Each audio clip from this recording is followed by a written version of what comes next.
देखो, विश्व की सबसे मोस्ट इम्पोर्टेंट जो है ट्रीटीज़ के बारे में बात कर लेते हैं, जो प्रथम विश्व युद्ध से और द्वितीय विश्व युद्ध के बाद तक हुई हैं।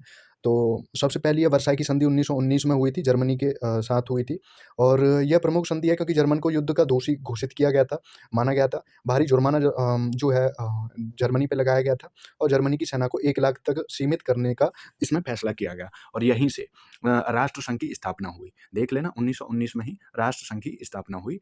वैसे 1920 मानी जाती है। दूसरी है सेंट जर्मेन की संधि। सेंट जर्मेन की संधि 1919 में हुई थी और ऑस्ट्रिया हंगरी साम्राज्य को तोड़ दिया गया था और चेकोस्लोवाकिया, हंगरी, पोलैंड जैसे नए देश बने थे। न्यूली की संधि भी 1919 में हुई थी और जो बुल्गारिया के साथ में बुल्गारिया को जो है अपनी ज़मीन यूनान और रोमानिया और यूगोस्लाविया को देनी पड़ी थी और सेना जो है अपनी घटानी पड़ी थी। अगली संधि है ट्रियानॉन की संधि जो 1920 में हुई थी, हंगरी के साथ में हुई थी। हंगरी का जो है 2/3 हिस्सा छीन लिया गया था और लाखों लोग जो है इस संधि की वजह से हंगरी छोड़ कर के दूसरे देशों में चले गए थे। सेवरेज की संधि की बात करें तो 1920 में हुई थी ऑटोमन साम्राज्य के बीच में। तुर्की के साम्राज्य था और उसको पूरी तरीके से बाँट दिया गया था। यह संधि तुर्की ने नहीं मानी थी जिसके बाद युद्ध हुआ था। ठीक है?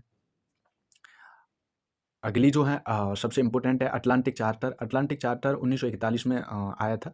अमेरिका और ब्रिटेन के बीच में हुआ था। इसने तय किया कि युद्ध के बाद देश अपनी सरकार खुद चुनेंगे और इसके बाद संयुक्त राष्ट्र की नींव रखी। और तेहरान सम्मेलन 1943 में हुआ था। बिग थ्रीज मतलब स्टालिन, रूजवेल्ट और चर्चिल के बीच में हुआ था और तीनों का आप लोगों को पता होगा, अमेरिका, ब्रिटेन और फ्रांस के बीच में। जर्मनी के खिलाफ दूसरा मोर्चा था। दूसरा मोर्चा खोलने पर सहमति बनी थी। अगली है याल्टा सम्मेलन 1945 में हुआ था, सबसे महत्वपूर्ण है। इसमें तब हुआ था जब जर्मनी को 4 हिस्सों में बाँट दिया गया था और मतलब इसमें तय किया गया था, बाँटा नहीं था, इसमें तय किया गया था कि जर्मनी को 4 हिस्सों में बाँटा जाएगा और संयुक्त राष्ट्र में वीटो पावर कैसे काम करेगी, इस पर भी बात हुई थी। अगली है पोट्सडैम सम्मेलन। पोट्सडैम जो है वो भी 1945 में हुआ था, जर्मनी के सरेंडर करने के बाद में। इसमें क्या है, जापान को आत्मसमर्पण करने की चेतावनी दी थी और नाज़ी नेताओं पर मुकदमा चलाने का फैसला किया गया था। अगली है पेरिस शांति 1947 में हुआ था। मित्र राष्ट्र और इटली, रोमानिया, हंगरी, बुल्गारिया और फिनलैंड के साथ में शांति समझौता हुआ था। सैन फ्रांसिस्को 1951 में जापान के साथ शांति संधि। इसने जापान पर अमेरिकी कब्जा खत्म हुआ और जापान मतलब अमेरिका ने जो है जापान को मुक्त कर दिया था। संयुक्त राष्ट्र 1945 में बन ही गया था और ये शांति के लिए सबसे बड़ी संस्था मानी जाती है।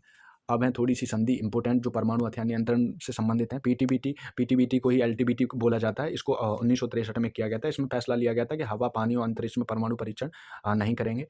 ठीक है, सिर्फ़ ज़मीन के नीचे कर सकते हैं।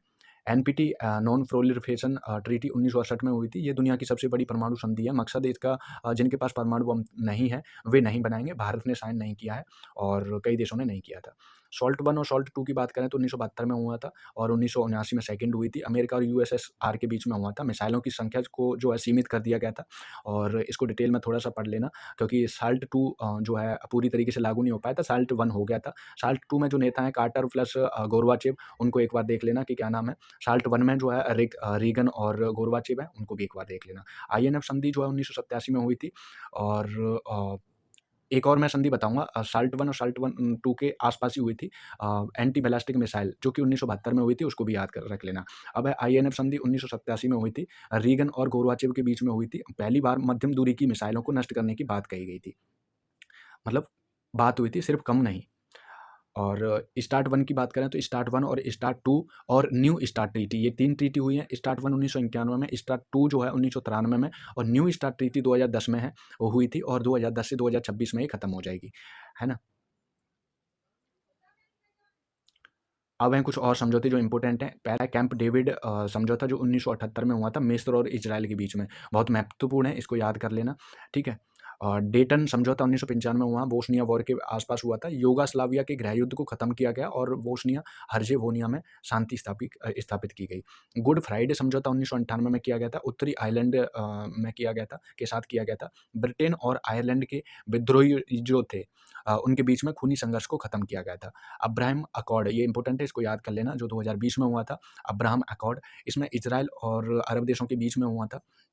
इसमें यूएई, बहरीन, सूडान, मोरक्को ने इजराइल के साथ में रिश्ते जो है सामान्य कर लिए, मतलब जैसे लड़ाई से पहले होते हैं और अच्छी तरीके से काम कर रहे थे।